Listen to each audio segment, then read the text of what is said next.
I had a student not eat anything for a whole month, and all did was get his nutrients injected into him through an IV. He was still having horrible digestive issues. I didn't hear from him for a while, and he came back to me, and he literally had 20, 30 pounds on him. And he's like, "What did you do?" And he's like, "Oh, you need to look into this thing called German New Medicine." German New Medicine is the only thing that explains what is actually going on in the body for every single disease in great detail. I've seen so many people who are walking around, they're essentially skeletons. And these are people who have tried everything. They've tried every diet, they've tried every supplement, and just using the GNM principles as their guide, they will literally put on 20 kilograms in 2 to 3 months. Like, it's insane how fast the body can recover when we actually address the root cause. How effective is using these GNM principles? Like, can you get better if someone has like stage 4 cancer or whatever? Dr. Hammer had a 95% success rate with terminal cancer patients when his work was reviewed in Portugal or in Spain.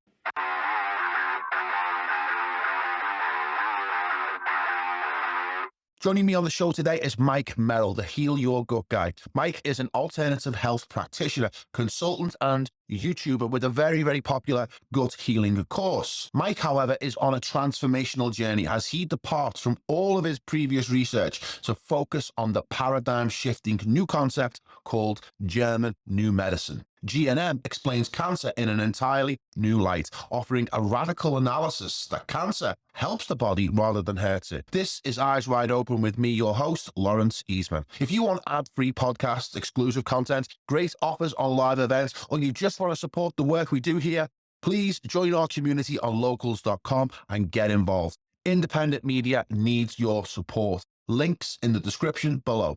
Now it's time for our guest, Mike Merrill. Welcome to the show. Hi, thanks for having me. I've kind of, been looking at your stuff for a while. Going back, must be 4 years or so. You are the Heal Your Gut Guy. What a brilliant way to own a term online. It's like anyone that wants to get into the gut business has to compete with your ownership of that title in the SEO. Well, yeah, that's why I chose the name. But before I was doing this, I had like just a website where I would just write health articles, and I had some weird names. I had Arcane Nutrition first, then I had Vital Health Research. And every time I told somebody about my website, I have to explain what I was doing. And then the idea for Heal Your Gut Guy came to me, and I haven't looked back since. What's interesting, isn't it, that a name, a name can launch a whole brand or a whole career. I think that's probably, you're right there. It was that ownership of that title is something that, has really defined what you've done. And I remember, it must be quite a popular search term on Google, how to fix your gut or gut issues, and I found you because I was searching my own, from it must be about 4 years ago now, and had problems with my gut for years. And the word gut, it's so inelegant, isn't it? It's not the most attractive of words either. We have to use this hard German sound, gut, but so yeah, I was kind of looking around the internet, trying to find solutions as we do, one site to another site, and then I found your videos on YouTube, and I just thought, this guy's nailed it. You do a really good YouTube videos, and I was hooked, and I did what you're meant to do, which is binge watch your channel. And what was interesting to me was not just the remedies and the modalities and the solutions you were offering in the videos, but it was your personal story that kind of shone through the narrative, in that you cured yourself from some quite serious issues with your guts and your intestines. And you were promoting, or not promoting, you were railing against the use of antibiotics as a remedy to heal your gut, which just completely sterilizes it. But tell us a little bit about how you kind of found yourself as the authority, or one of the authorities, on Heal Your Gut Guy, and your personal challenges with your own issues. Yeah, so I think I have a really unique background on just like my life experiences. So I come from, like, I'm like a self-taught computer programmer. So I have like a very logical mind compared to the average person. And it just takes years to develop that way of thinking, Because if you mess up like one line of code, the whole website comes down or the whole program comes running down. So that's I think the exact same way about health. I was determined to come up with this formula that kind of helped us understand, where our health status was at. And for the longest time, I thought it was, nutrition, you know, a, a a mixture of nutrition and injury and like infection. And it wasn't adding up for years until I discovered something called German new medicine. But we'll talk more about that later. But I just noticed that like the logic, whether it's in the modern medicine community or in the holistic medicine community, they just don't use words correctly. The word heal has a Germanic origin and it means to make whole again. Most people aren't using that word in that context. The one that really gets messed up all the time, and that's really important to understand, is the word inflammation. Inflammation is the body's response to injury. So you'll see a lot of people walking or saying, "Oh, we got to reduce inflammation. We got to reduce inflammation." But that sentence doesn't logically make sense because inflammation is trying to repair injury in the gut. So the more intelligent question to ask ourselves is, what is causing the injury? And so my journey was healing myself from Crohn's disease, which was gut pain and diarrhea and things like that. And I've helped people overcome colitis and gastritis, stomach issues, all sorts of things. And my goal was always to like, what is injuring the gut? Because the gut is inflamed because it's injured. What is that injury? Because there's some quite serious repercussions of those ailments, isn't there? I know people that have had Crohn's and they've had their gut removed. No, they've Yeah. had like serious major operations where they have to have a bag. No, Yeah. and if they could have looked at your videos or other information, they may not have had to go through such extensive, invasive mutilation of their body by, an allopathic medical industry that is more Mhm. interested in butchering you than trying to find alternative health remedies. And there's one thing, talking about taking supplements and improving your diet. But like you say, we'll talk about this later. There's even more radical, less invasive remedies that involve the brain. But so tell us further about your breakthroughs, and how did you find that? Were you offered a choice of going down the allopathic route and having surgery or Yeah. hardcore drugs, but you chose something different, didn't you? So, I had digestive issues most of my life, but it wasn't until college until they started to get serious and I was diagnosed with Crohn's disease. So, when I was talking with my GI doctor, I asked him the logical question: what is causing this? They didn't know and they didn't care. They weren't even curious to find out. And that was very alarming to me. And all they wanted to do was put me on drugs for the rest of my life. So I was young. I was 20, 22, didn't even have like my first job out of college yet. I decided just to go on some of the minor drugs. And after a year or two of that really not getting to the, seeing results, I went on an immunosuppressant, the one where they hook you up. You got to come in every 2 months and they hook you up to an IV and they suppress your immune system. And so I did that for about a year and that didn't do anything. And it wasn't until one day they stuck me with the bill after they told me it was going to be covered by my health insurance. So I had like this $5,000 bill and I had nothing to show for it. And so that is what kind of that's what catapulted me to kind of get serious about this and start looking for natural solutions. And I started with the specific carbohydrate diet, the GAPS diet, but what really kind of caught my eye was the work of Weston A. Price. So Weston A. Price was a dentist in the 1930s, and he heard rumors of these isolated populations that had zero cavities. They were so healthy, their diet was so great that they had zero cavities. So this guy at 60, this guy was 60 years old, and in the 1930s, like the Model T was barely operational. I don't even think you had maybe you had propeller planes. I don't know how he got to these places, but he would get to these places and and study these people in the middle of Africa, up in Alaska, and he would analyze their diet. And so I followed a diet like that for quite a long time, and I also had this system of fighting infection and reculturing the gut and avoiding injury. And I got to this point where, half of my students would get better. And then I had another half of my students where, they were getting all the nutrients they needed. They were doing all the infection fighting. They were reculturing their gut as best as they could. And they were avoiding injury as best they could. And they still could, they would be like allergic to water. So I was like, "Oh, what do I do next? I cannot improve these systems anymore. What is the missing link?"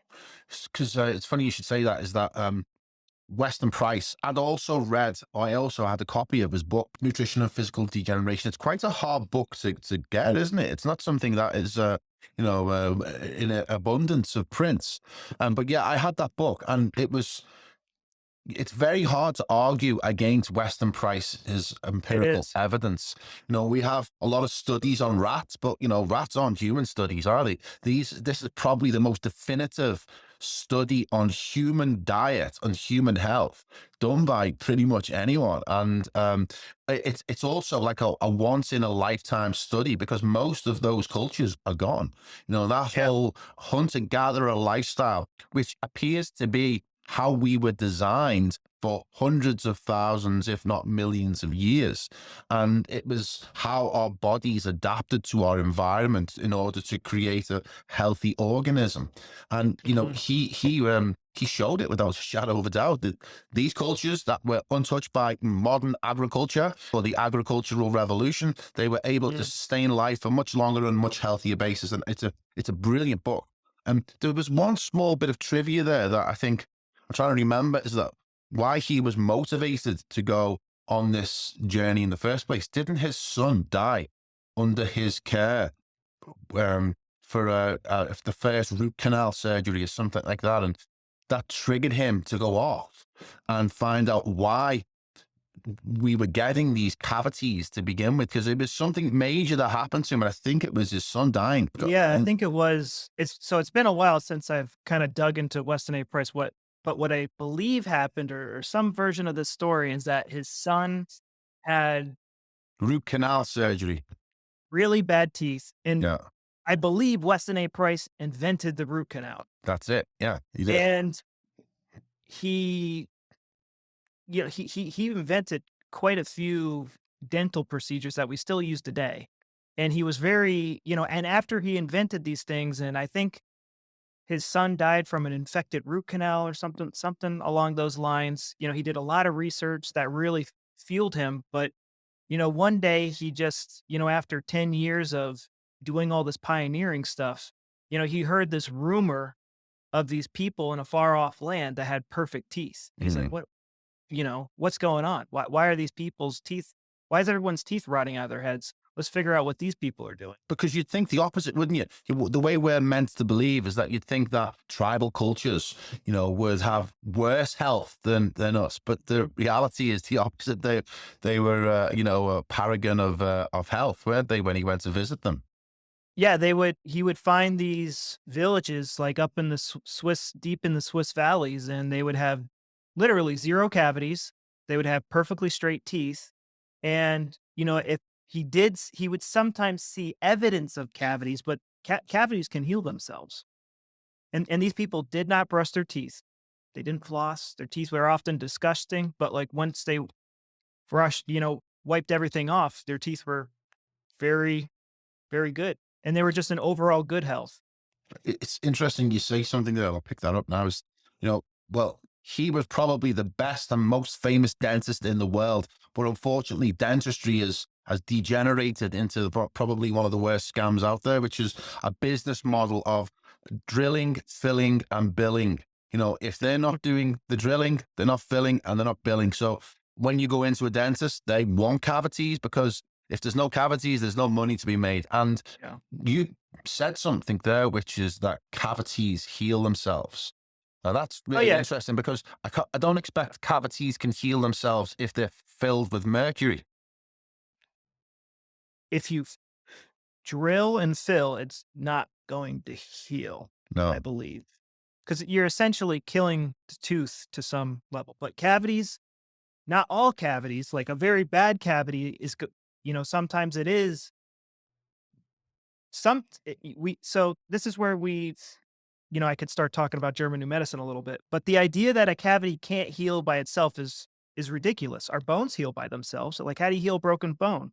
Your tooth can heal, but there is a point where the tooth is so damaged, it's better to either remove it or fill it or do some sort of dentistry. But there are a lot of drillings and filling happenings that don't need to happen. So with Weston Price, I was opened up to a whole world of an alternative paradigm from the one I understood, and it was a great journey. And I signed up for your course. Your Yeah. YouTube videos worked, and I signed up, and I wasn't disappointed, which I think I told you before. Yes, but it was really good. Your course was well presented. Some of the information in there was just fantastic, and I still use a lot of it today. Right. Mhm. And I'd like to talk about a few of those things. 'Cause, I mean, that's one of the issues with trying to solve your health challenges. Because in this country, we have the NHS, right? And the NHS is protected by gatekeepers, which are the GPs, the general practitioners, right? Is that if you don't, satisfy the criteria, which is very limited with a strict range, is that you won't get access to the medicines. Not that the medicines really do much, but maybe some of them do in some certain situations. So you know that you have some health challenges and you're trying to find solutions. The GPs are presenting themselves with a gatekeeper kind of scenario, and then you're left to self heal or self medicate. And the only way that you can do that is the internet. And the problem with the internet, there's so many solutions, there are so many remedies. And unless you're getting like instant relief from many modalities that are out there, we end Mhm. up trying a million different things. But on your course, I was introduced to some fantastic things like Quinton water, which I'd like to talk about, fermented foods, the whole idea behind fermented foods, kefir. I was brewing my own kefir for a while and I really loved it. And yogurt, you talk about homemade yogurt, Mhm. and even Mhm. the carnivore diet, which I still practice largely to this day. I mean, I'll fall off the Mhm. wagon and stuff, but these were all really, really amazing ideas that I hadn't come across before. And I'd like to talk about them a little bit because I think they're still useful, even though we're going to present some Yeah. new information towards the end of this podcast. So one thing I want to talk about really quick is what Weston A. Price saw these primitive populations eating, because a lot of people from the carnivore community and the paleo community will cite his work and say, like, look, the healthiest populations were on a hunter-gatherers diet. And that is actually the furthest thing from the truth. He did not find any gatherers. Probably the only hunter-gatherer population he found were the Eskimos. And they're an outlier because their environment is just so difficult to live in. He went to the Swiss Alps. These people were eating bread with every single meal. They probably the Swiss Alps diet was the closest to, the average Western diet where it was, like bread, cheese, milk, and meat. It looked like a normal diet. So where most of the nutrients are in nature, and a lot of people are going to get upset with me with this comment, but if you take off the carnivore glasses, if we take off the paleo glasses, and you look at the numbers, hands down, most of the nutrients are in the organ meats, hands down. But in the plant kingdom, most of the nutrients are in the starches. They're in the grains, they're in the legumes, and all that stuff. They're the most nutrient dense, they're the most mineral dense, they're the most vitamin dense. And people are going to argue, oh, they're filled with toxins and stuff. Those aren't toxins, they're actually preservatives. Legumes have the most toxins in them because they're preserving the most nutrients in all of these cultures. And they had special ways to preparing these starches to make them easier to digest and safer to digest. But I want to say one more time, every single one of the populations that he saw They were eating starches with every single meal. The only one that wasn't was the Eskimos. Well, what about anti-nutrients that you find in vegetables and starches, which, part of the whole carnivore culture is that plants Yeah. are meant to be eaten. If they could run away, they would. And as a result, Yeah. they create a lot of anti-nutrients so that it becomes poison for humans to eat. And we're not meant to eat them. And it's just a survival food. So so that's a valid argument. But again, looking at Weston A. Price's work, these were some of the healthiest people that we have on record. They were eating these starchy foods on every single meal. And they did, and depending on what, there are some types of beans that if they're not prepared correctly, they will kill you. And some cultures were smart enough to read out that toxin. Like potatoes, like a wild potato is like has like a lot of toxins you need to deal with, and there's certain ways to deal with them. But the Incans or the Mayans or whatever, they were able to breed that toxin out of it, and we have the potato we have today that's relatively easy to grow and relatively easy to cook. There's things like cassava root that have cyanide in it, and if you were to eat it raw, yes, you would get sick. But there's a process, there's a production process in place to make this, digestible and safe to eat. Phytic acid is actually phosphorus in storage form. It's been a while since I've studied these plant toxins, but in beans, there's like lectins or something. That is actually the storage form of protein. That when you talk to vegans and vegetarians, like they really need to eat their beans, and that's because it's the highest source of protein in the plant kingdom. And those toxins, or they're really preservatives. They just need to be handled in a certain way, and it becomes a very nutritious food.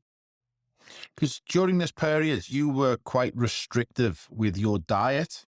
It was Mhm. very specific what you would eat and what you wouldn't eat because, you were concerned that your gut issues may flare up again, and kind of went through the same thing myself as, Mhm. I became kind of obsessed with like candida, and this fungal overgrowth. And if I'd eat carnivore diet, I would definitely see a restriction in that and I'd lose weight. And then I'd start eating carbs again and I'd blow up. Maybe it was edema, which we'll get to in a minute. But Mhm. Mhm. yeah, so it's like I definitely noticed a difference when I changed my diet, right? Mhm. Undoubtedly for me, from a personal level, is that when it was restrictive, but which is really difficult because you're doing things that are against your desires, if you like, and it Mhm. becomes really hard to maintain. And I can't maintain a carnivore diet for It's very personally. difficult to do in the modern world. Yeah, yeah, and it feels like it becomes like this, martyrdom. It feels like Mhm. you're involved in some martyrdom. It doesn't feel quite right. But so yeah, so I struggle with that a little bit. I don't beat myself up Mm. over it, but yeah, it's not something I can maintain for long, and I will slip back into the starches, as it were. But Mhm. you talk about starches needing certain preparation, and I think that's right. I think I don't think if we cook them for much longer than we think, then you kind of eliminate a lot of the phytotoxins in the plant.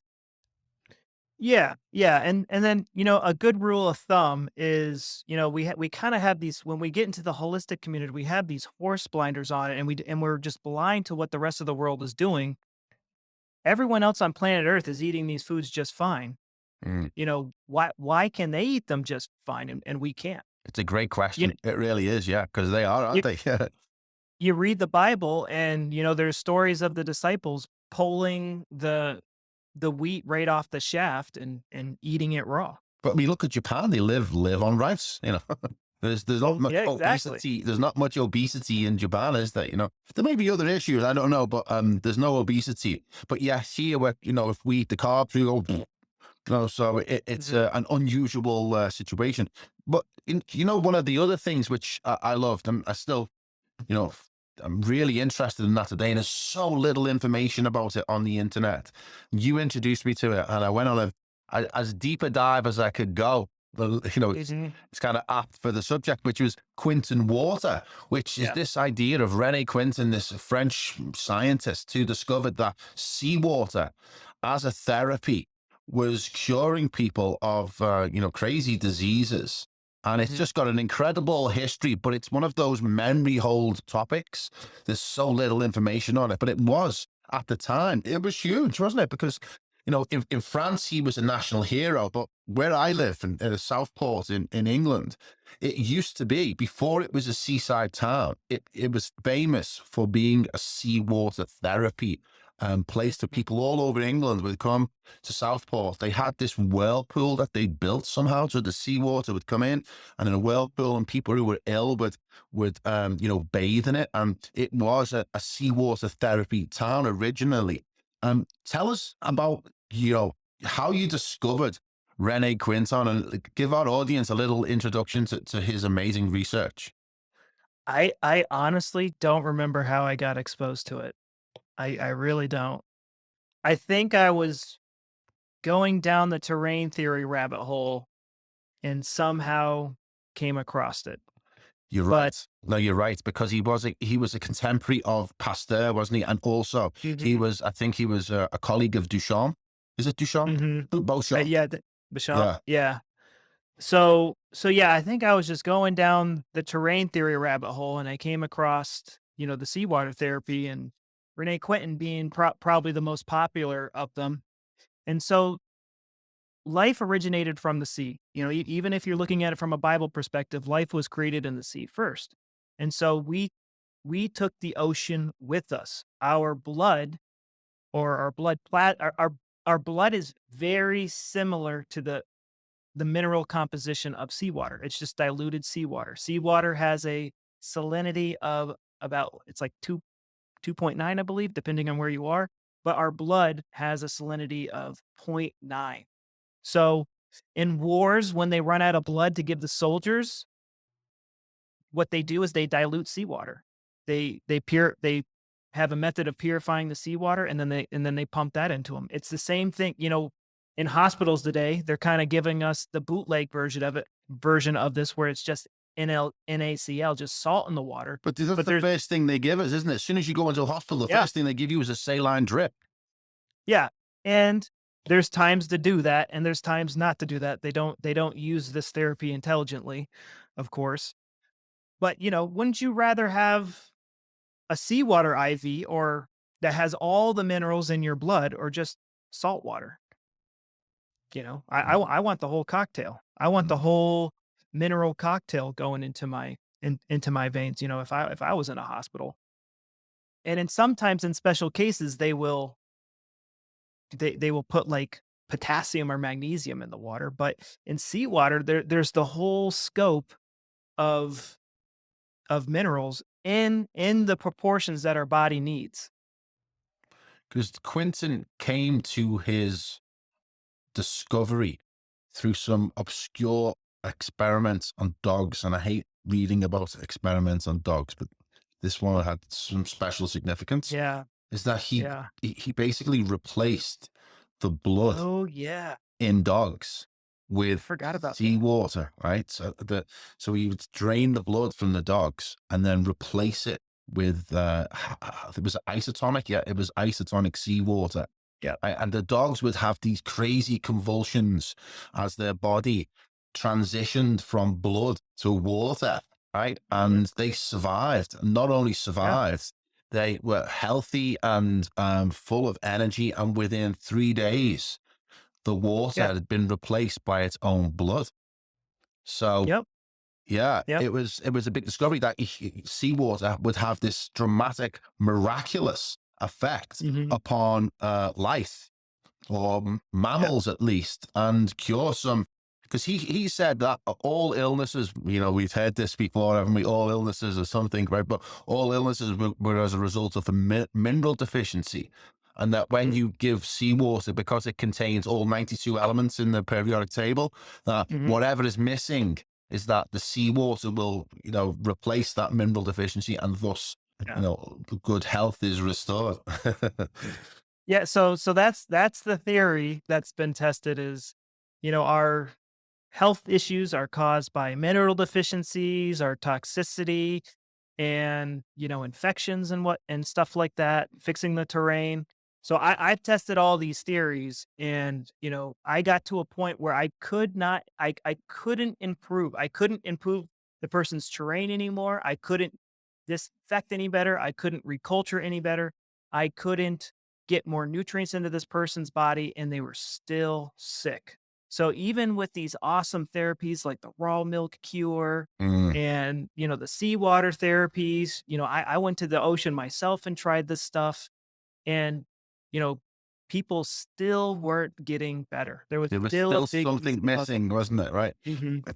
Well, kind of brings me, to how I found you again, because I did, like you said, I did the course, I got a lot of benefits, I made some amazing discoveries of my own, but I still couldn't quite nail what it was that was troubling me. So I did what happens is you go off in another direction looking for solutions. Mhm.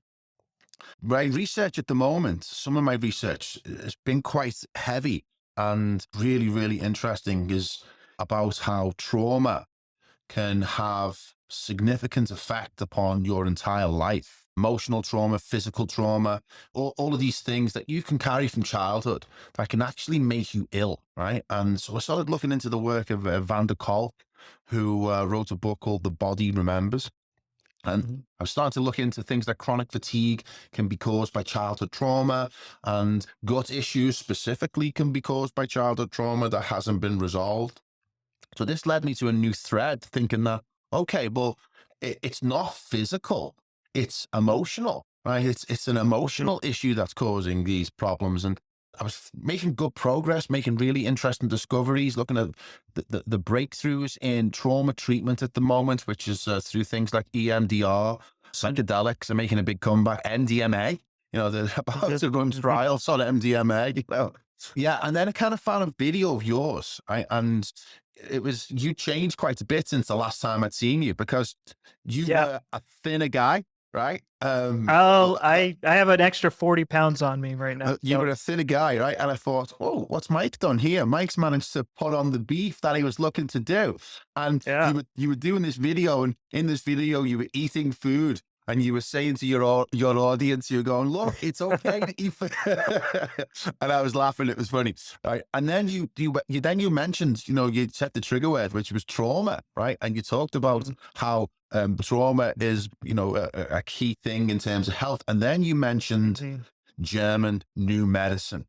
Right. Mhm. And I thought, German new medicine. Okay. Never heard of this. What's this one? What's he come up with now? What's he dug out of the ground now? So I had a little overview.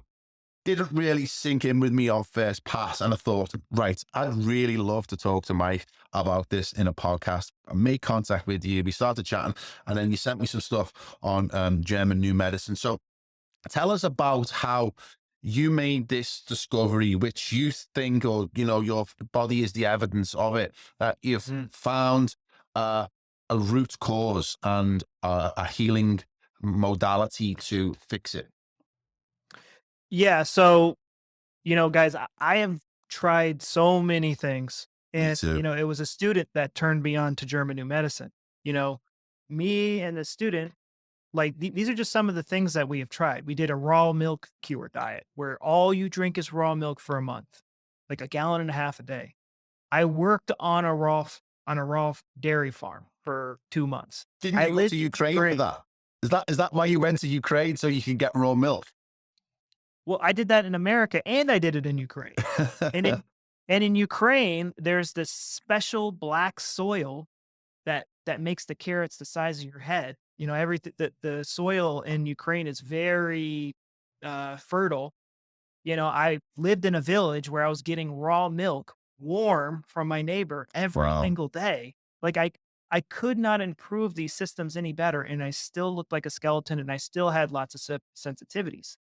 I had a student do the seawater stuff. I had a student not eat anything for a whole month, and all he did was get his nutrients injected into him through an IV. He was still having horrible digestive issues, and his digestive system was doing nothing. And so he turned me on. And so I didn't hear from him for a while, and he came back to me, and he literally had 20, 30 pounds on him. And he's like, "What did you do?" And he's like, "Oh, I started doing. You need to look into this thing called German New Medicine." And so German New Medicine is the only thing that explains what is actually going on in the body for every single disease in great detail. Because if you look in holistic medicine, you look in allopathic medicine, the descriptions of diseases are quite pathetic. It's like, oh, this organ is randomly broken because it's infected, because it's random, because of nutritional deficiencies. Like there's really no rhyme or reason for, and it doesn't even describe the stages of the disease very accurately. So in German New Medicine, I was first told about German New Medicine. I was like, what is this crap? And what really got me onto German New Medicine is that, everybody with Crohn's disease, they're going to have a ring in their brainstem in the exact same location every single time. Okay, let me pull you back there. So the idea of a ring and stuff, right? So German New Medicine, who discovered it, and what was the background of his discovery? Because it's quite an interesting origin story, if you like. Yep. Yep. So German New Medicine was created by a man named Dr. Hammer. And so he was just a normal doctor in Germany. He was quite successful. He invented a few medical tools that allowed him to be financially independent. So he couldn't be kind of like bribed by big pharma. And so he was relatively healthy most of his life. And then one day his son, who was in college at the time, he was shot in like this freak accident. And I get the person who shot him by accident was the Prince of Italy or something, the Crown Prince of Italy or something crazy like that. But it was very tragic because over the next few months, Dr. Hammer couldn't do anything to save his child, and he passed away. And then so this devastated him. He was, very, very traumatized, very sad about this. And a couple months later, he developed testicular cancer. And, this was in the 60s or I think in the 70s this happened. And, he just knew there was a connection. He knew there was a connection. So he started working at a cancer center that, specialized in testicular cancer. And so he started taking the brain scans of all the people with testicular cancer. And everybody who had testicular cancer, if you looked at their brain CT scans, they would have, if if the tumor was growing, the ring in the person's brain would be sharp and it would be in the exact same location every single time. And he would interview these people and it'd be like, "Yep, this tumor started around the time, we lost a family pet. I lost a son, I lost a daughter. It had to do with a loss of a loved one." Every single time. And then So he he was making a link between people who had cancer in various different cancers, whether it's testicular or lung cancer or brain tumors or kidney cancer, is that he made a link that the patient had some kind of emotional trauma that Mhm. preceded the illness. Yeah, so the easiest way the way I like to explain it in its simplest form is, all of our organs have a survival purpose. They help us survive in some form of another. And when we experience a conflict shock, a stressful situation that catches us off guard, our body wants to help us survive. Our brain wants to help us survive. So it throws an organ into overdrive to enhance its function, to increase its survival capabilities. And if that organ is in overdrive for too long because the stress is too intense and too, it's just we've just been in this stressful situation for too long, that organ is under too it just starts to fall apart. It's not meant to go through that abuse. So So the organ which corresponds to a certain portion of the brain, right, is that when it's under conflict or under stress, it actually produces more cells in order for the organ to be robust enough to deal with the conflict. So it actually grows a little bit. And that's kind of what cancer is. Yeah. Yeah, so it depends on the tissue. Some tissues, so with gut issues, you know, the type of stress that causes a lot of gut issues or intestinal issues is something indigestible, something hard to digest or something hard to absorb. A lot of people kind of laugh at the thought that, just thinking something, just stressing out about something, the brain's going to throw the gut into overdrive. But if you just look at a picture of a lemon or sour candy, just looking at that picture, sometimes just even looking at that thing, you're like right now, my tongue is starting to swell up and I'm starting to salivate to get ready for that sourness. Even though there's no sour candy in this whole entire Well, house. Pavlov proved it, didn't he? You know, he proved it in Yeah. his experiments. So when we have a conflict shock, we're overthinking something. It's indigestible anger or something like it's for me, it was indigestible anger. So, like, what is it in our life that we're trying to digest? Our body is going to develop extra gut cells to help us digest and absorb this hard to digest thing in our life. And when it gets resolved, when we resolve this hard to digest thing, that's when the body says, okay, we don't need these gut cells anymore. And it starts to get rid of them. And that's when that's when you get the symptoms. So, And so so, you get the symptoms, i.e., the die-off symptoms, I suppose, is it the die-off of those extra cells that have been created in order to get through the trauma? That's when you get sick. correct. Yes. That's when you don't feel good. Yep. Yeah. Usually. And then the problem is that we tend to panic when those symptoms appear. And is that kind of what we've been doing in terms of looking for these remedies for these symptoms? Because it's been like an ongoing conflict scenario in the gut, and the symptoms which, you feel ill makes you ill, Mhm. that's what we're trying to fix. Before gem and new medicine, I mean, looking for all these Yeah. different modalities, yeah? Yeah. We're trying to fix a lot of us are trying to fix the healing symptoms. So, Yeah. and the reason that these healing symptoms stick around the reason why someone has bloody diarrhea for years and years and years, it's because either, they're digesting the symptoms now. Seeing blood in the toilet is a conflict shock for a lot of people. Going to the doctor and having them talk a bunch of crap about how you're going to be on drugs for the rest of your life and have to cut out things, that's a conflict shock. And maybe that person experiences it in a way where now they're digesting their colitis, they're digesting their Crohn's.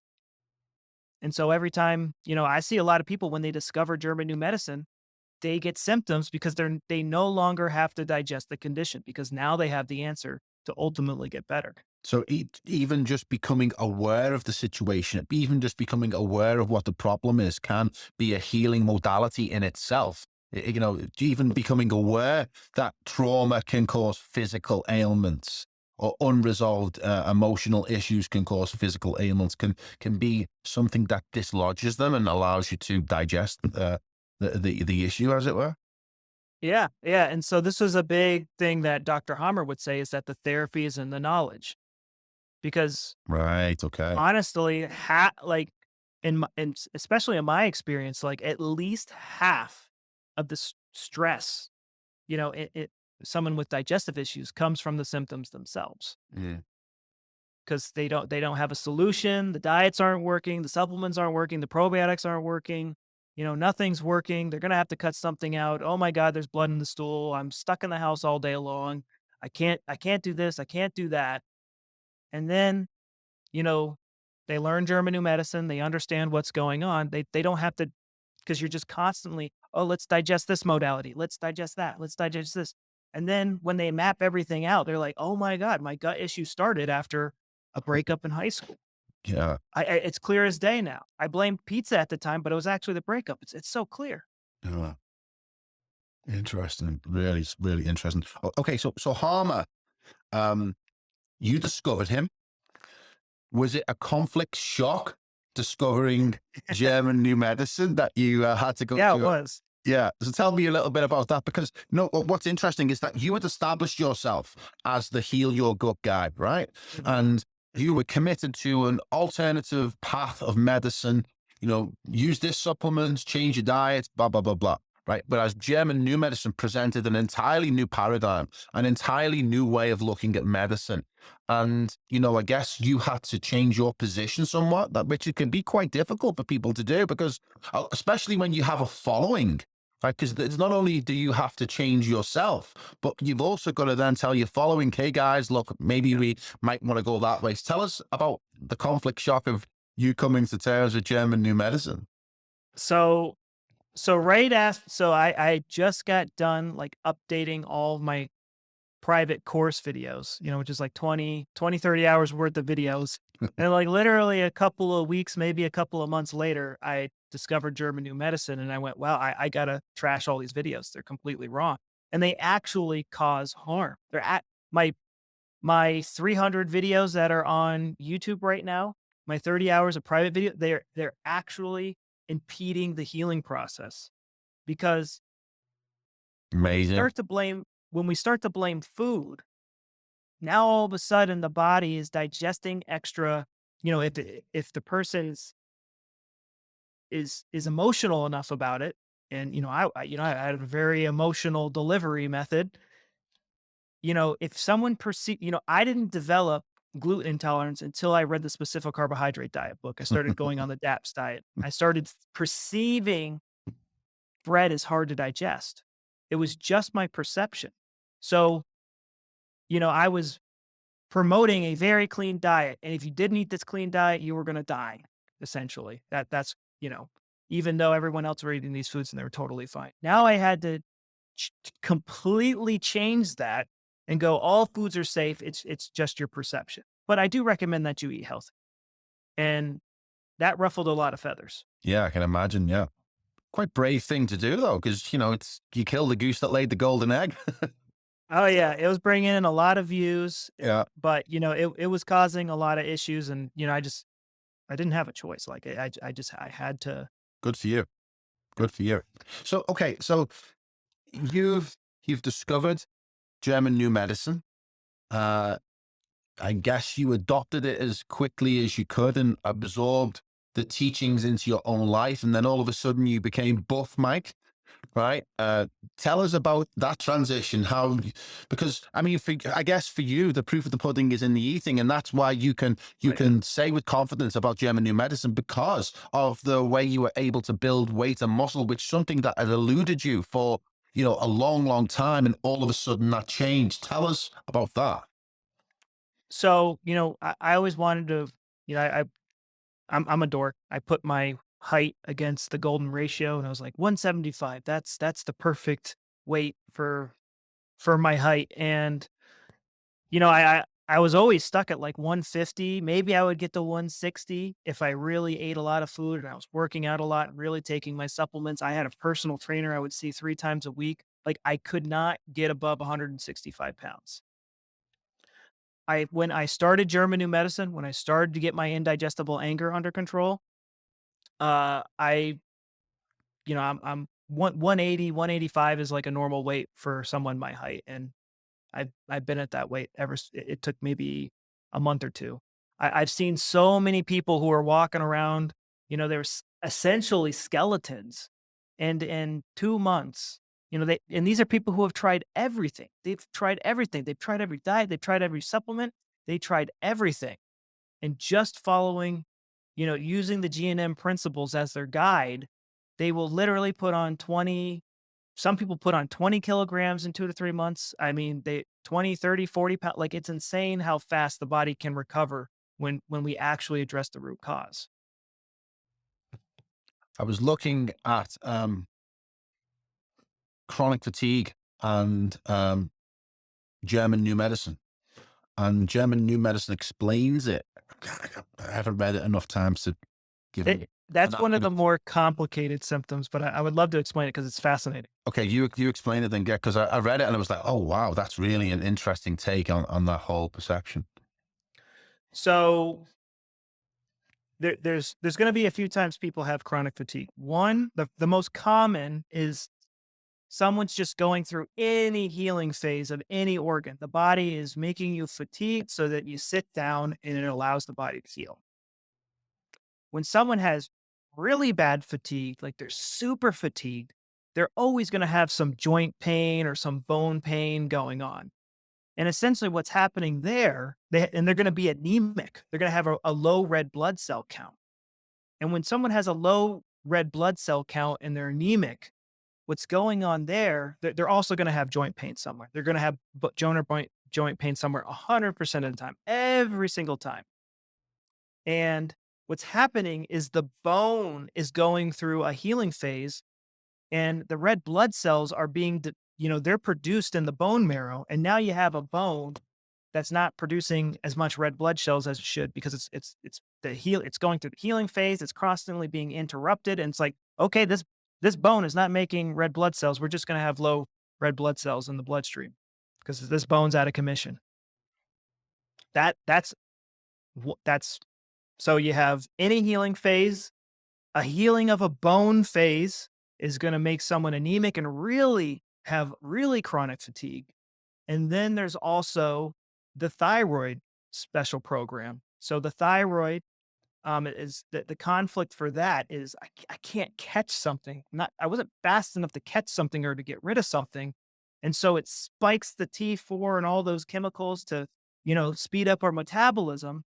But when we get that thing that we were trying to catch, the thyroid goes, all right, I'm going on vacation. And it's boom, like, all those numbers plummet and you feel extremely tired. And there's also a special program for the adrenals, but I find that to be really rare. I don't see that very often. And I'm not too familiar with it, but those are kind of like the four things in German new medicine that we see are responsible for chronic fatigue. I was also, someone else made a point of, whereas, you know, we've lost our ability to be intuitive with our body, not lost it, but it's atrophied somewhat. And I Mhm. think, this left brain dominant society, which does its best to barricade the entrance into the right brain where we find more of our intuition, is that Mhm. German new medicine seems to be trust your body.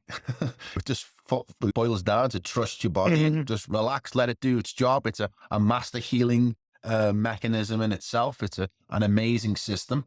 And that our powers of intuition to trust the human organism are just out of practice. Harmer says it's knowledge that we need in order to heal properly without stress and the pain that comes with it. Mhm. I mean, maybe that's one of the key things. So what was your remedy? What was the thing that you went, okay, this is over.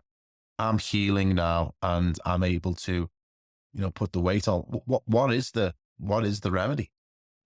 So I don't remember what my initial conflict shock was. I have some good ideas of what they could have been.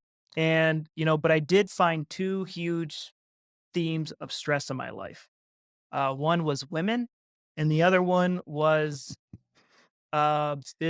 business related, like running the business and Women on money. how to how do I get more views and all that Two fun problems stuff. in life, women and money. I mean, like a lot of people who come to me, it's like, oh, everything started after divorce or a breakup in high school, or oh, I didn't pass some class in college, or I got fired from my job, I didn't get a promotion, this bad business deal, this bad housing deal, property deal. If you just go run down the list of like the 10 most stressful things, like renovating a house, things like that. Usually these shocks happen, a death in the family drama. These are the types of events that can throw an organ into overdrive.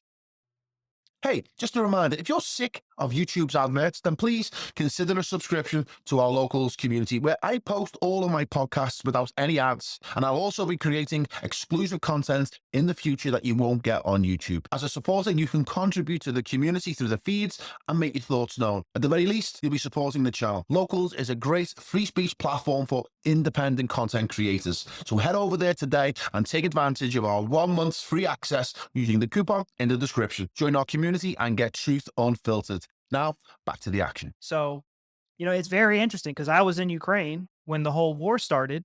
I had my house blown up How and the hell all, did you all end up in Ukraine? Tell us that story, because I know there's going to be quite a few viewers watching this go, what, he lived in Ukraine? Tell us how you ended up there, and how long you were there, and what happened. yeah. So, a girl got me over there, of course. You know, So, but it's a beautiful place to live. It's very affordable. The people are very nice. The food is very tasty, and I was very excited to go there because of the soil that they had, and they have a lot of dairy products, and raw milk was very accessible there. So that it was very attractive for me to go there, and you can get some really nice property like downtown for like 500K. It was a very attractive place to live, until the war started. Were you near Kiev? So I'm about 2 hours north of Kiev, and well, not anymore, but I was. And it's like about an hour from the Belarus border. Oh, okay. So the woman who was cleaning her house, she lived in a town 30 minutes north of us. And, she was occupied by the Russians, the whole 2 months they were, trying to take the city we were living in. Yeah. So did you So have to evacuate? yeah, we evacuated, and, we were sitting waiting for the bus to come pick us up and take us out, and you're hearing the anti-air guns, you're hearing artillery, the air sirens go on, and then you hear a Wow. bomb drop down the street, you hear gunshots, like, it's crazy. How did you get out? So, we were going to leave. I saw Putin's hate speech towards Ukraine. And I was like, "Okay, alright, well, we really need to leave." Like, he's definitely going to invade with after that speech. That's like a war speech. And, we had, like, a bunch of plans that day, and I was like, "Alright, well, we have to do this. We're remodeling the house, like, we should really get this completed." And so we're gonna leave first thing in the morning. And, I remember waking up, getting 5 in the morning, getting ready to pack, and that's when, the whole invasion started. And we're like, "Okay, maybe we can still get on a bus out of town," because I didn't have a car at the time. And we were waiting for the bus. We're downtown waiting for the bus to get on the bus, and you just start hearing, artillery shells and bombs start hitting all over the city. And it Wow. was pretty crazy. And the scariest thing is you just don't know what's going on. Like, people start the gas station lines start getting super long, traffic starts piling up, the grocery store lines go out, that it just turns into like a zombie apocalypse so fast. It's very scary. Where did you have to get the bus to? Well, so this was like a special bus that they were organizing to evacuate citizens. And, so we were stuck in our city that was getting bombed. They're bombing residential buildings. They were shooting missiles into the side of apartment buildings. The house, the property that I own, it is in the middle of the city and it's surrounded by government buildings. So they bombed a government building right next to our house. And like literally in our backyard, a bomb fell and it just totally destroyed the shockwave, just totally, turned our two apartments upside down. So Did very you have crazy to go stuff. to Kiev to get out of there? You have to go through Kiev to get out. Yeah. But about a week into the war, I mean, we would just spend all day in the everyone has a root cellar there to store their pickles and stuff and their potatoes. We were very lucky our city wasn't compromised and invaded. I mean, it would have been I don't know what would have happened, but one so we were in our apartment for a while and things were going okay. We were getting used to things. We got a little too comfortable, and we didn't go down for this is the first bomb siren we didn't go down underneath for. And, the one bomb siren we didn't go down underneath for was the one that struck next to our house and, shattered glass all over our heads. Fuck. And then so after that, we went to our friend's house, and that night there was a tank battle, like right in front of the house. And that I mean, you would hear one of our tanks shoot, and then, you hear their tank shoot, you hear boom, and then you wait a second, and, your neighbor's house is on fire from a tank round, and you're in your root cellar just, Praying to you God. know, praying to God. Yeah. Everyone was praying to live. I was praying like, "Hey, if it's gonna happen, make it quick." So, yeah, we left there the next day, and we went to her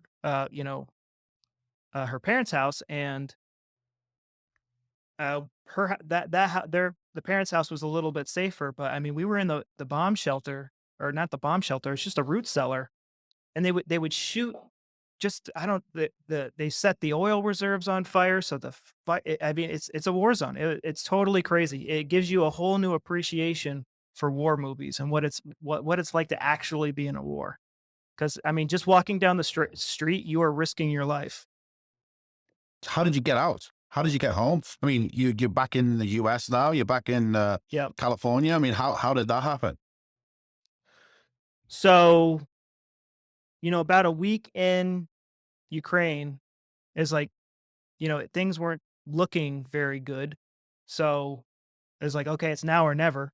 You do not want to be occupied by Russian soldiers. Especially being American, they would have had you. Yeah. So uh, we found a bus, evacuation bus, and we got on the bus, and this bus, we had people with AK-47s on the bus, escorting us. There were other people fleeing. If you went down the wrong road, I mean, who knew what you were going to run into? If we would have gone the normal route, you would go back to Kiev. You could run over a landmine. You could run into a fight happening. And so this bus knew the correct route to go, the safe route to go. They're constantly on their walkie talkies. Yeah, you could take this road. You can't take that road. And the bus like literally drove 24 hours straight. Ukraine's a big country, a long country. And, Huge. we finally arrived at the Romanian border. Wow. So you had to drive out into Romania. Yeah. Fucking Yeah. hell. And then what? You flew home from there? Yeah. And from there, that's a whole nother story. But, I went home to America after that. Hmm. So No- after a few months in Europe. Not many people get to tell war stories or live in a war zone and Mhm. tell the tale. So I'm happy that you have, and But, well done that you made it out, because I think could have easily went the other way, couldn't it? yeah, I know a lot of, like a lot of close people who passed away are people in our building. It's yeah, it hit really close to home. But even with all that stressful situation, the way that my biology, the way that my subconscious experienced it, I don't think I had any of my organs go into overdrive. Well, that's interesting, isn't it? Because Yeah. if we're talking about German new medicine, and one of the foundational ideas is this conflict shock to the body, which causes Yep. the illnesses. And you went through probably the ultimate conflict shock, in that you were in the middle of a literal war zone and there's bombs going off around you. Mhm. And Yeah. that creates PTSD, which is another word for a trauma shock, isn't it? So, and Yeah. had you mastered German new medicine before the bombs dropped, or was this something that came later? I'd probably been doing GNM for about a year before the war started. It helps you understand the importance of keeping, the fear under control. That's part of your best interest. So, but yeah, it's just something happens with women or something happens to the business. It's like, all right, we're gonna get there's some symptoms coming. My house gets blown up. I get shot at. No symptoms. But I like normally it. after a war, after World War One and after World War II, we had the Spanish flu outbreak, and then we had the tuberculosis outbreak. When Wow. people have these death frights, these territorial fears, these scare fright conflicts, the lung gets put into overdrive. So that's why after TB.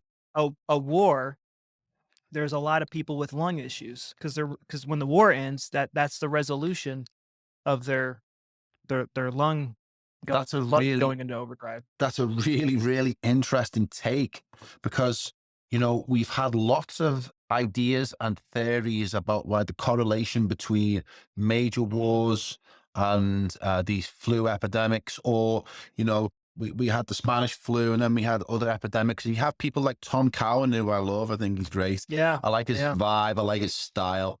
He doesn't give a fuck, does he, Tom Cowan? And he's part of the Weston Price tradition, isn't he? With yeah, Sally Fallon, and he's wrote those books. Really like him. And he was one of the first guys during the whole health crisis that we had over the last few years who made an argument to say that with the introduction of radio waves, it was the electric universe. There's a book called The Electric Universe in which he says, it's frequencies at certain points in modern history, the introduction of the radio wave and the satellites, and that corresponds with human illness at the time. But what you just said there is interesting, is that these major wars are creating conflict shocks yeah, that are then manifesting in the population after the yeah. event. Well, I love the Weston A. Price Foundation and everything that they do, but they have some gaping, gaping huge holes in their logic process. You know, so, these so-called these primitives, the Native Americans, they were on this perfect diet, they were super healthy, yet, the Europeans came over and they passed these germs and they wiped them all out. If they were so healthy, they should have been able to withstand this, yet they were decimated by smallpox or whatever, flavor of disease it was. And, the Weston A. Price community does not have an answer for that. What do they Oh, say to that? it depends on who you're talking to, To but just gloss over it? I just want to point out the absurdity that, oh, the radio waves are causing all these health issues. There were no freaking radio waves when, Christopher Columbus came over and all these people were dying. So what was really happening, what really caused, these Native Americans to become decimated is that their belief system made, you know, they essentially thought their world what happened is essentially aliens coming to Earth with like the superior technology and they're screwed. And it was just such a distressful situation for them that, it turned on these special programs, and they had all these horrible, someone, today somebody has lung issues, we try to explain it with science and you can be a little bit calmer about it. But, if somebody had smallpox and they had all these boils and stuff, it was like, oh my God, it's the wrath of the gods that, I'm next. And, their organs are just going to go crazy and the symptoms are going to kill them. So we talked about German new medicine Mhm. anecdotally, talked about some of the ways in which it helps and the way it's helped you. Can we maybe attempt a little go at some of the more technical information within German new medicine? Because I think it's complicated on first glance, but once you get to grips with the terminology, it actually kind of gets more simple. German new medicine can be reduced down to 5 biological laws. And if you understand those 5 biological laws, then you pretty much got a good handle on German new medicine. Can we have a little go of you trying to enlighten my ignorance for these 5 biological laws? Yes, I'll deliver them as simple as possible. Okay. So the first biological law it's called the iron rule of cancer. And so essentially what this and these are laws. They aren't theories. This is things that he saw to be true 100% of the time.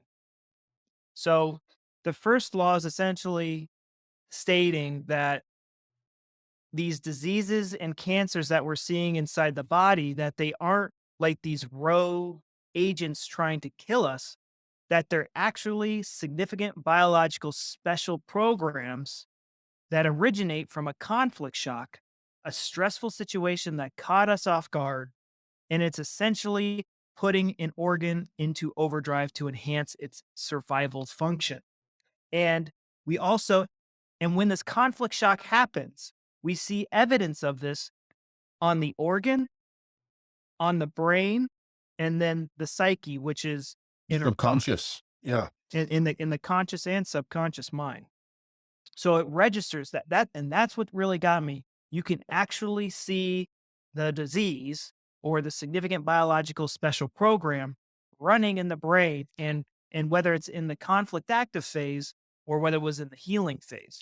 So in the brain, um, there are parts of the brain that correspond to specific organs in the body.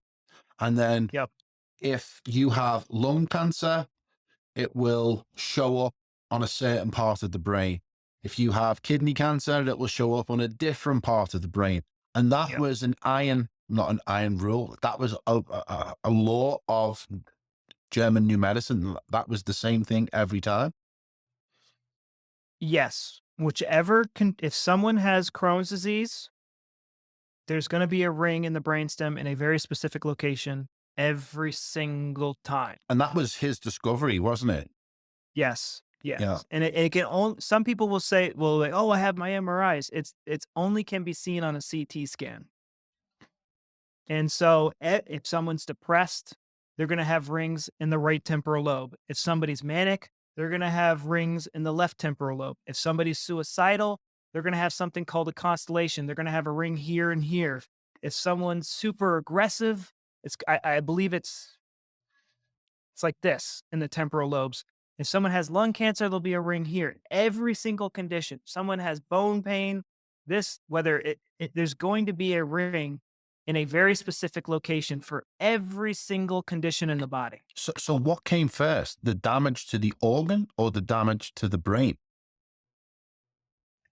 So what happens first is the person experiences a conflict shock. Then simultaneously, And if this, sorry to interrupt you, is the conflict shock an event that happens to the psyche, or is it it happens to the psyche. it's not a physical shock, or can it be that too?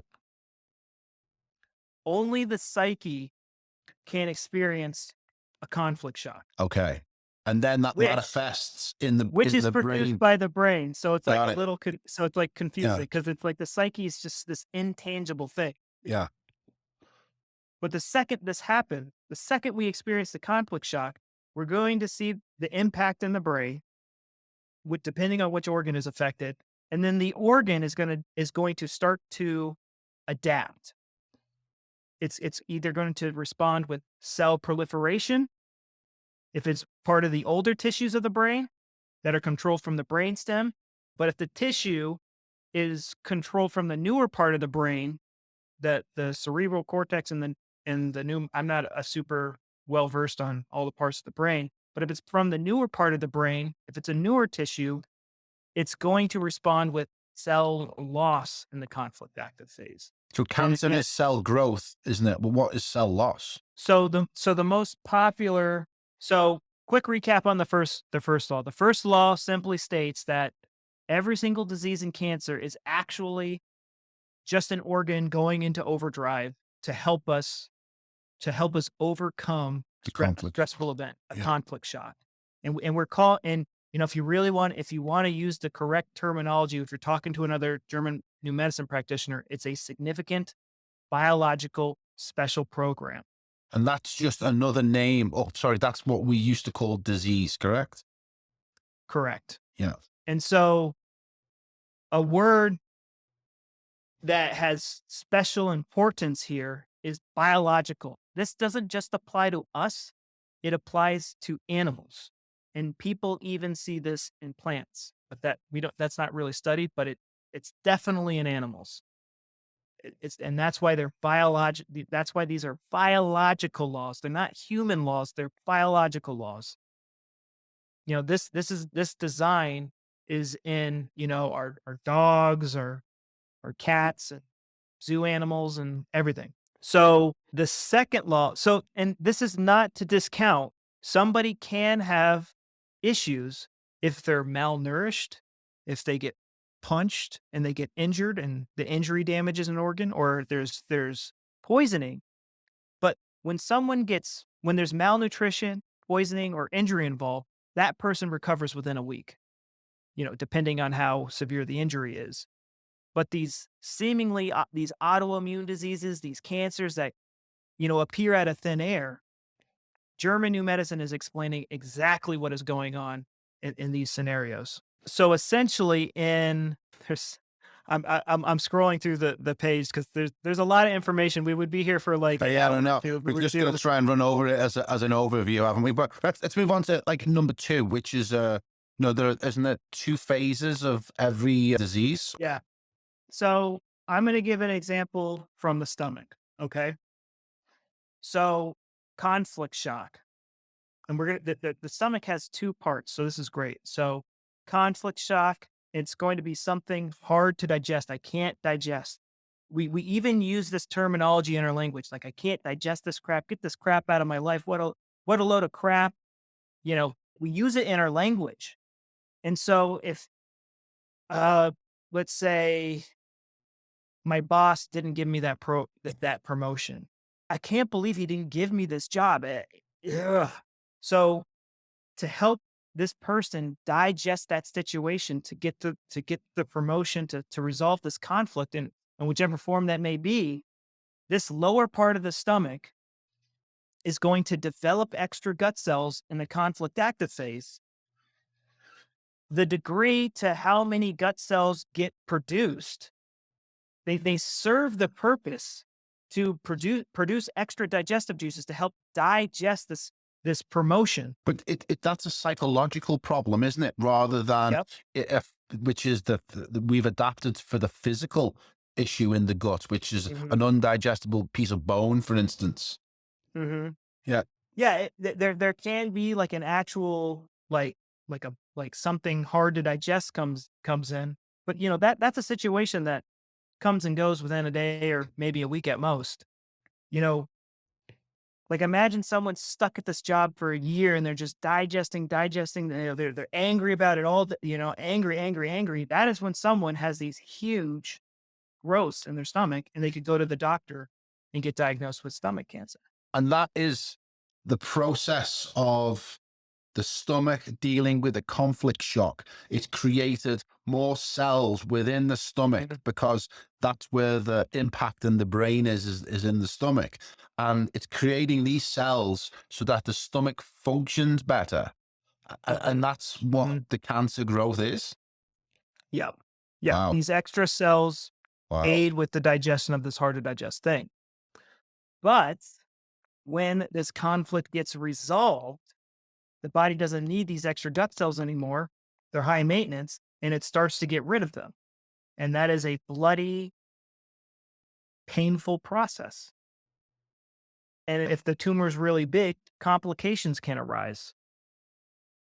I'm normally dealing with the intestines, so, which like my grade down here, that's when, blood, mucus, and, diarrhea and gut pain and all that stuff happens.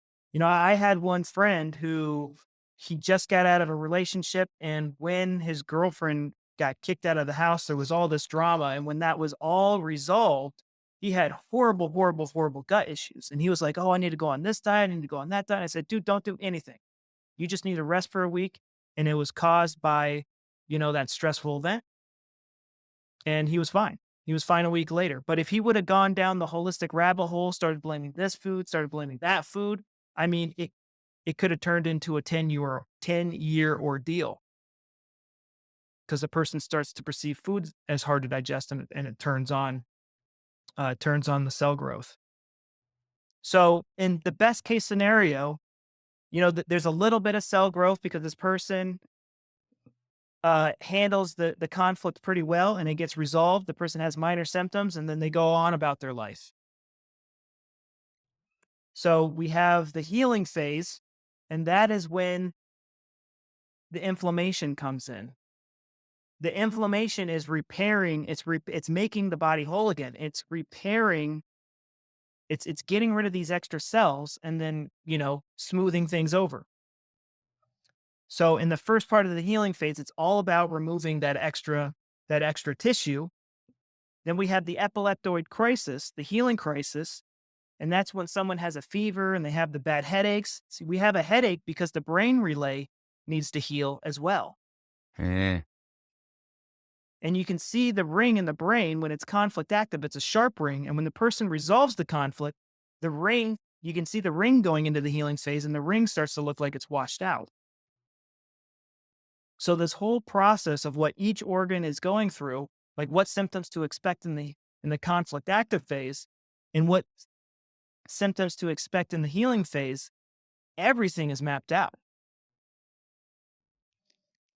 This is going to be jarring information for people Mhm. who are conditioned about what we think cancer is or the treatments that we can use for cancer.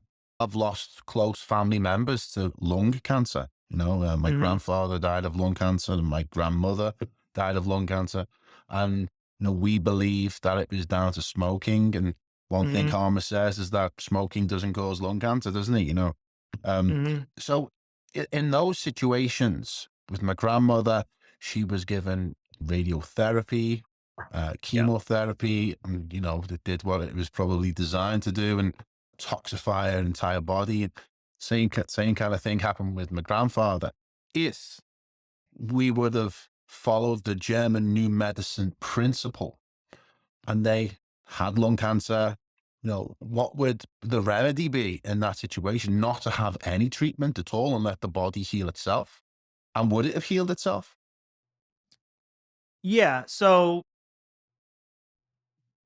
even modern cancer doctors, they will not recommend their own treatments. I don't call them treatments. I call them torture sessions. They won't recommend chemotherapy to their loved friends, loved ones, and on themselves. They would not do the therapies themselves, yet they're recommending it on other people. Hmm. And the cancer can never kill anybody. There can be complications from the tumor growing too large and like, blocking something. The person can be so conflict active, they just they use all the nutrients in their body and they pass away, or modern medicine does them in.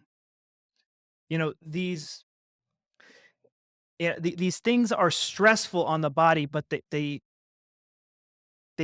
can't, unless the tumor is growing into something, it can't physically kill somebody. There are some healing phases. There are some healing phases that can be deadly, like a heart attack is actually part of the healing phase, and strokes are actually part of the healing phase, and like too much pressure buildup in the brain. Those are part of the healing phases. So some of those things can be tricky, So this, but a tumor can create secondary events that can be fatal, that can be very damaging, but yeah. the tumor itself is not going to kill you. Exactly, exactly. So to answer your first question is, how effective is using these GNM principles? Like, can you get better if someone has like stage 4 cancer or whatever? Dr. Hammer had a 95% success rate with terminal cancer patients. I think it was when his work was reviewed in Portugal or in Spain. He had a 95% success rate with terminal cancer patients. And what did he do? Just talking therapy? So, it depends. So, with this knowledge, we can assess the situation better. It's like, hey, okay, would it be better to get this tumor surgically removed or to let the body remove it?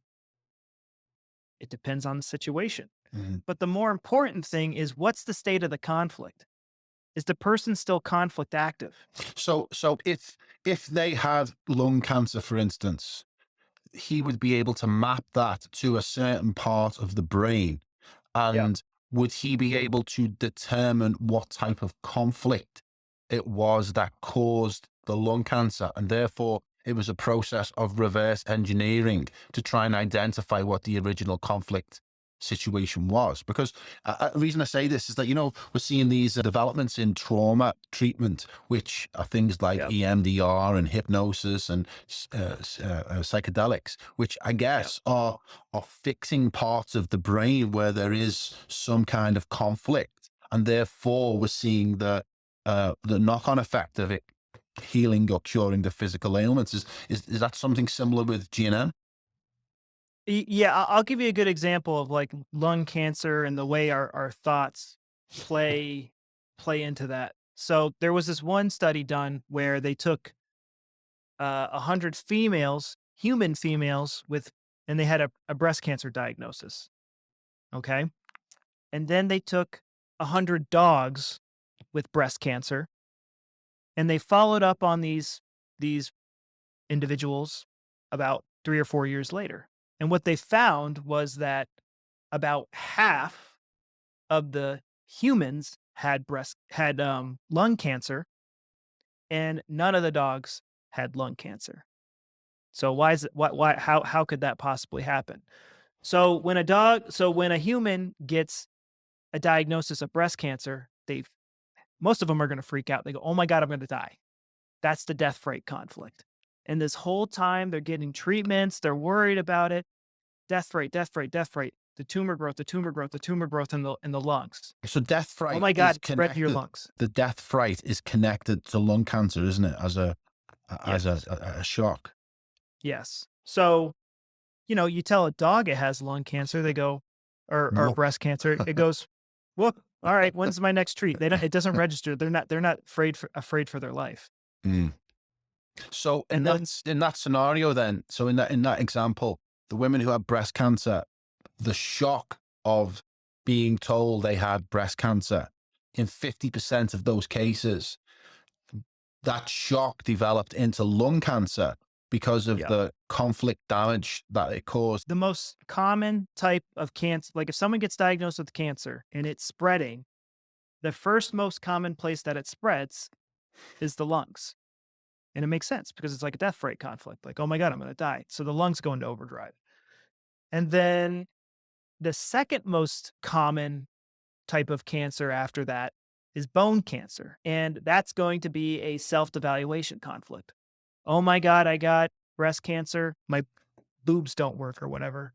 And so that self devaluation goes to the closest bone. So that person might have, back issues or back rib pain, because now the bone is going in and out of overdrive depending on their emotional state of the breast cancer. Let's move on to rule 3, which All righty. I found the most interesting. It was really fascinating. I hadn't really heard of it before. And I know we're only going to touch on it because it's new for you too, to a large degree, which is embryology. Is that the right Yeah. pronunciation? Embryology, in which he presents the structure of embryos and how they develop. And there are only 3 types of cell category. Yeah, and we can chart our conflict through the development of these types of cells. Yeah. So essentially, it's embryology helps us understand how our body developed because in medicine every tissue and organ it has like its own discipline, and they're more like the separation of the brain, the psyche, and the organ is they're all connected.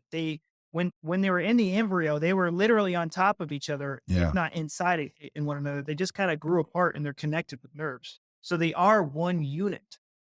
And so depending on what germ layer a tissue is from is going to give us a lot of clues about how that organ or tissue is going to behave when it's in the conflict active phase and when it's in the healing phase and its types of conflicts. So the oldest type of tissue is called the endoderm. And these tissues originate from the brainstem, the lizard brain. And the type of conflict for these is going to be a morsel conflict, like things I'm trying to get and digest. And so this controls a lot of the digestive system, the liver, the pancreas, things that have to a lot of things that have to do with digestion. And then we have the mesoderm, which can be split into the the old mesoderm, and that's those programs are controlled from the cerebrum, and that is things like these have to do with attack conflicts. So this is the corium skin, the underskin. Then we have the new mesoderm, which is in this part of the brain. I don't even know if you guys know what I'm looking at right now. There's so many things falling apart. Anyways, so yeah, we have here. I got too many brains going. So we got like the new mesoderm, which is in the middle of the brain right here, and that controls the bones, the joints, and the muscles. And then we have the ectoderm. So the new mesoderm in these ectodermal tissues in the conflict active phase, they respond with cell loss and then cell restoration in the healing phase.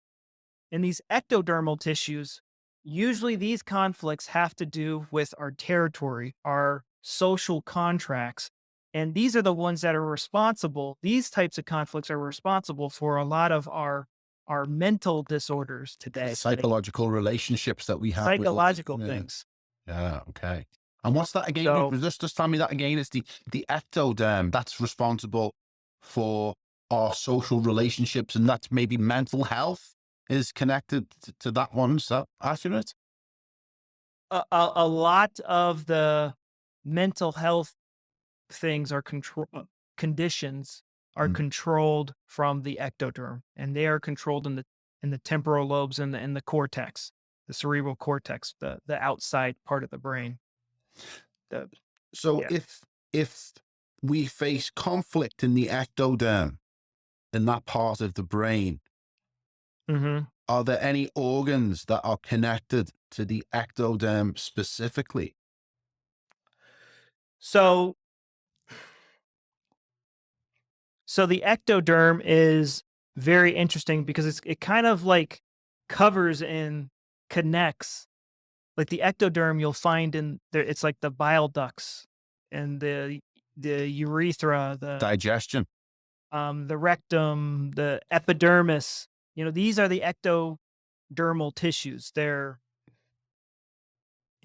they're I don't know what the correct word is for it, but uh, this is it's interesting. So like we first had so we first have the digestive system form, right? Then we have our brain right here.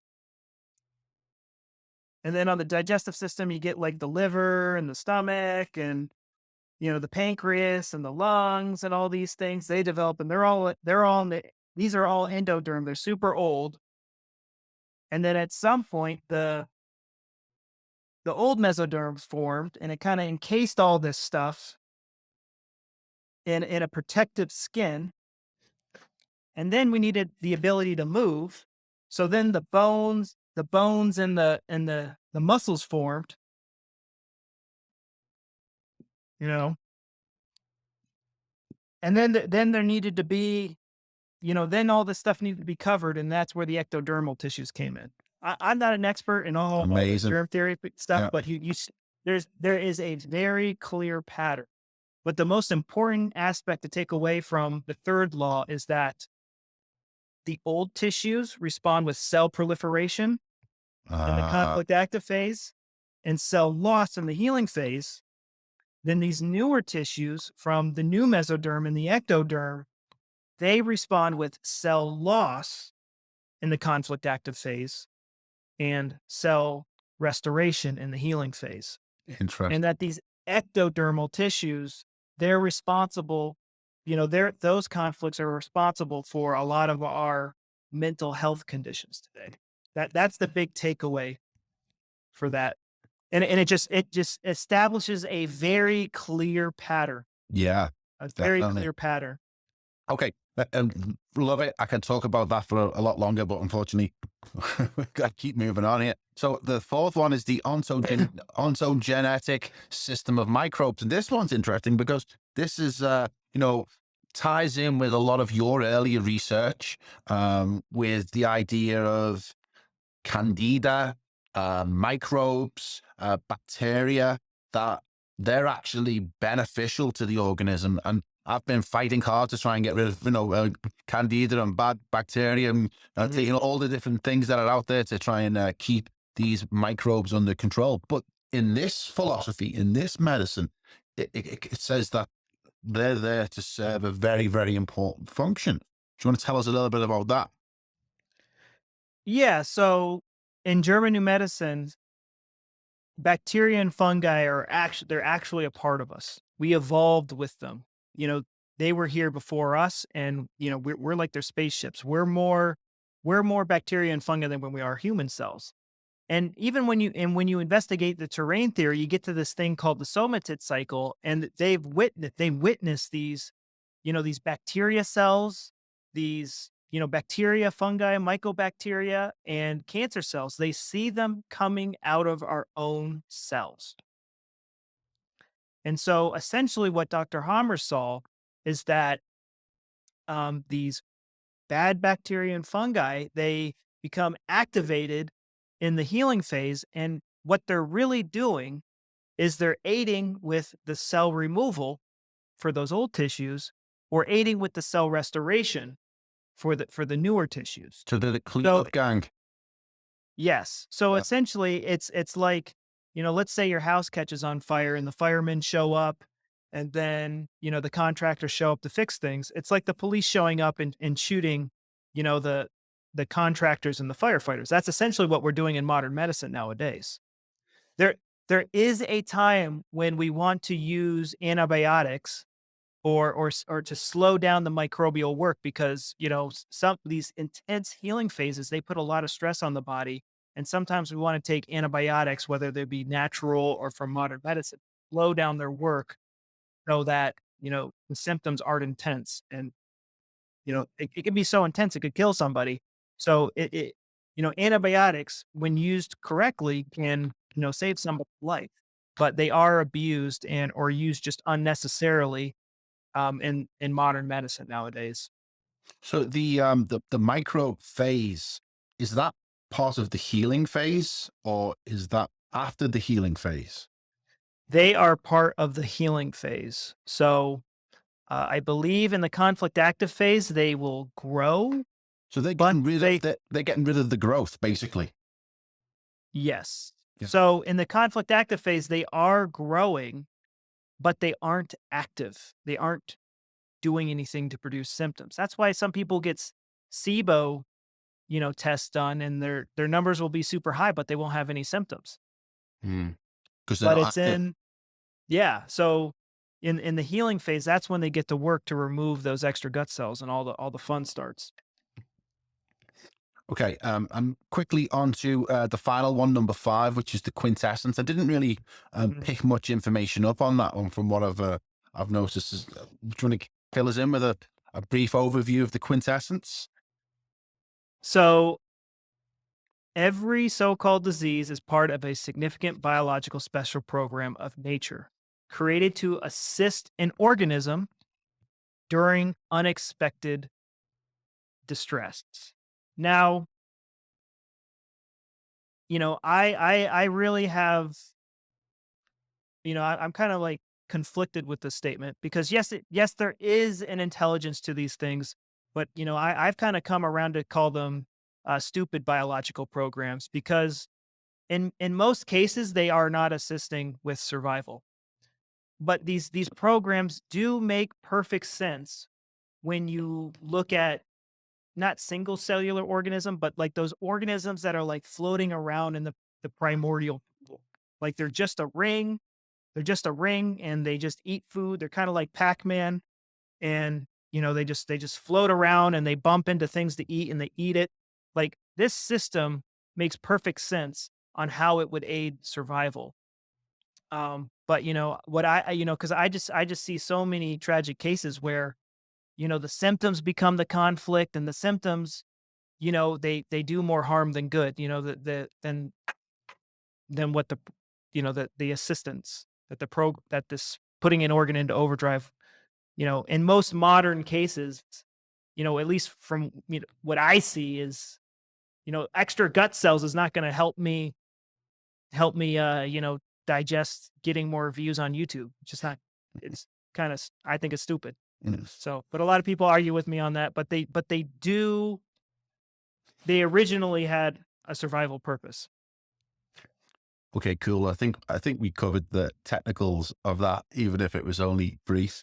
Yeah. Okay, well, it sounds like a fantastic discovery that you've made, and I kind of starting to see more of it in my feed. For instance, yesterday, it must have been because we've been talking about it. Some guy mentioned it in the Facebook feed, and there was a big Mhm. conversation on it, and I did some YouTube searching, and I saw there's quite a lot of new videos being made.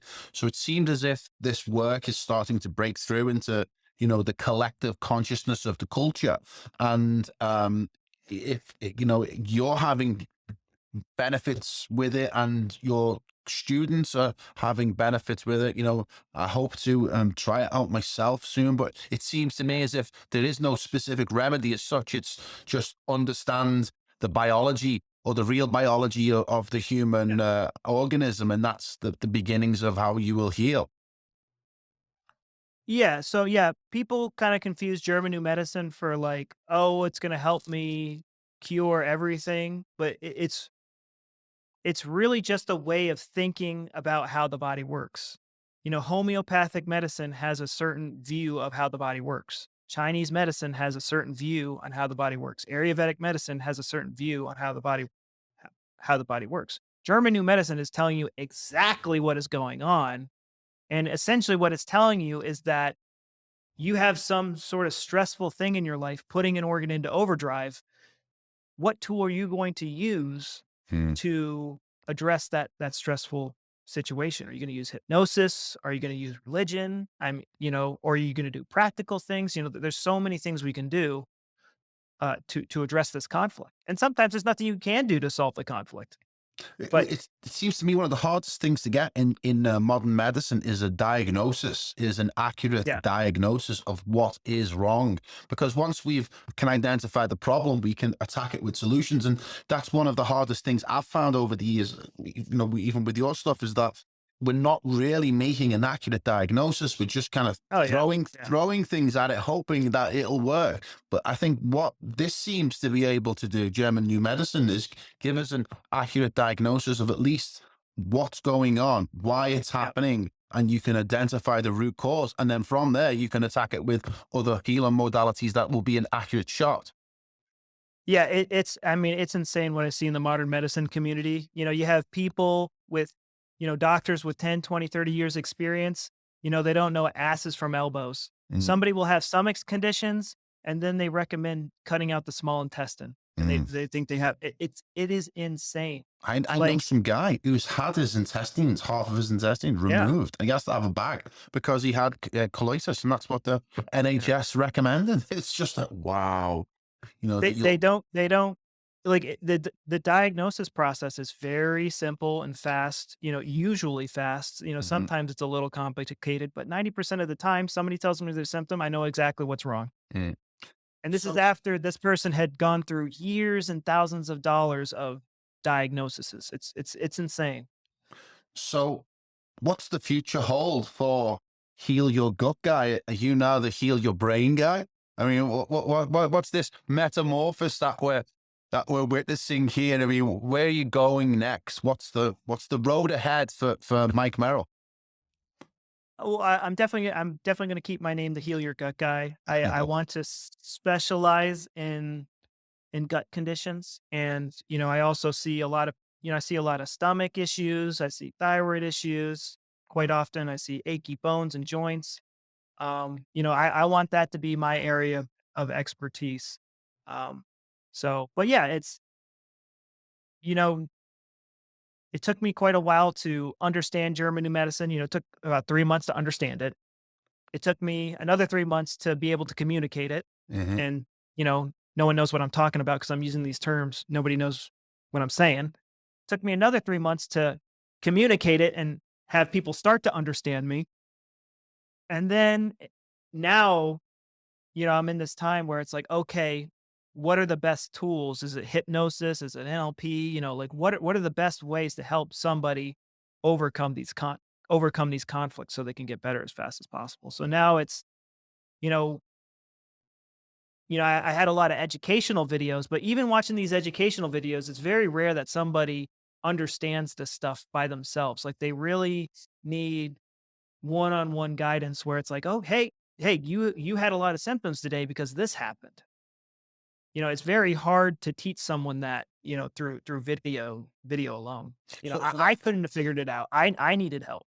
so that's what you're offering now, is that you're doing a one-to-one coaching, you're helping people who have gut issues mainly, and you're helping educate people to understand German new medicine on a level that they can use practically in their lives.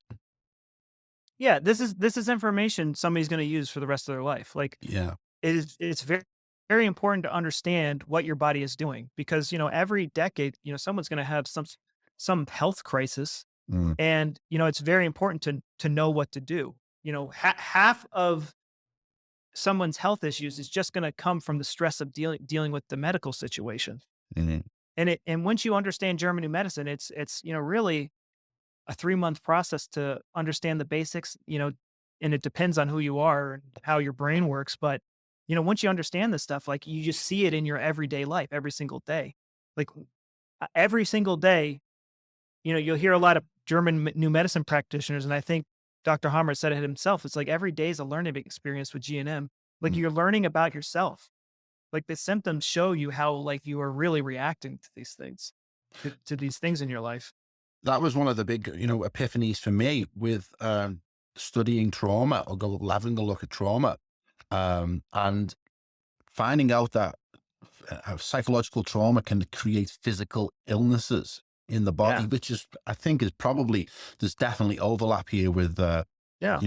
German new medicine. And then starting to see, well, actually, is the entire society traumatized, or has levels of trauma from the alien surroundings we find ourselves in, this Mhm. captivity that we find ourselves in, or our broken relationships with our parents or friends or our lovers, or generational trauma that travels through Mhm. classes, and Mhm. I started Mhm. to see, well, maybe this is, one of the big issues that we have, is this, mass trauma in society creating all these issues, and there is no outlet or release or remedy or treatment for it. And it's great that, that's where you're focusing your attention now, and helping a lot of people try and turn their lives around. It's been a real pleasure chatting to you, Mike. I could probably go on twice as long, but I'm going to save the Yeah. audience any more technical information on German new medicine. Where can people find you, Mike? Yeah, you can find me on YouTube. That's where the majority of my content is. I also have Instagram and TikTok that I'm uploading to regularly, but I also have a website where on the homepage you can schedule a free 30-minute strategy session with me. But most of my content is on YouTube. Cool. I'll put all the links as usual in the description below. I hope to chat to you again in the future, and we can see Yeah. your developments and see how you've got on with this and people you're helping. And have you got any last words, Mike, for our audience that are listening in and are going, wow, what the hell was that? So for those of you who are kind of having a hard time wrapping your head around this, we have to understand that our brain controls our whole entire body. If someone gets punched, a signal gets sent, you know, to your brain to tell that tissue how to respond to the punch, and then it goes back. Like everything in the body is controlled by the brain. So it just makes perfect sense that these diseases, the brain has a big saying what's going on these tissues. Mike Merrill, until next time, take it easy, brother. Thank you so much. Wow, you made it to the end. A true supporter. Thank you. If you want to continue supporting our work and be kept up to date on what we publish, then please subscribe to my free newsletter, which I'll send out maybe once or twice a week.